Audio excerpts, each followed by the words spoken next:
வணக்கம். ஆகாஷ்வாணி புதுச்சேரி செய்தி சுருக்கம் வாசிப்பவர் கிருஷ்ணமூர்த்தி ராமசுப்பிரமணியன். ஆபரேஷன் சிந்தூர் ராணுவ நடவடிக்கை குறித்து விவாதிப்பதற்காக புதுடெல்லியில் இன்று அனைத்துக் கட்சி கூட்டம் நடைபெறவுள்ளது. ஆபரேஷன் சிந்தூர் நடவடிக்கை காரணமாக பாதுகாப்பு படை வீரர்கள் இம்மாதம் 31ஆம் தேதி வரையிலான தங்களது ஏர் இண்டியா மற்றும் ஏர் இண்டியா எக்ஸ்பிரஸ் விமான பயணத்தை ரத்து செய்ய விரும்பினால் முழு கட்டணத்தையும் திரும்ப பெற்றுக் கொள்ளலாம் என்று டாடா விமான நிறுவனம் அறிவித்துள்ளது. பயண தேதிகளில் மாறுதல்கள் செய்ய விரும்பினால் ஜூன் 30ஆம் தேதி வரை கூடுதல் கட்டணம் ஏதுமின்றி செய்து கொள்ளலாம் என்றும் தெரிவித்துள்ளது.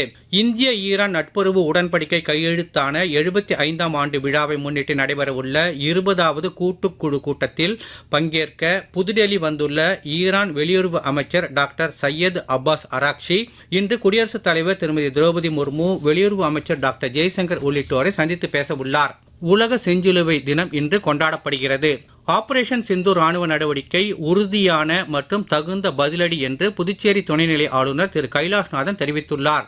நாட்டின் பாதுகாப்பை உறுதி செய்த இந்திய ஆயுதப்படை வீரர்களுக்கும் பிரதமர் திரு நரேந்திர மோடிக்கும் தமது பாராட்டினையும் தெரிவித்துள்ளார்.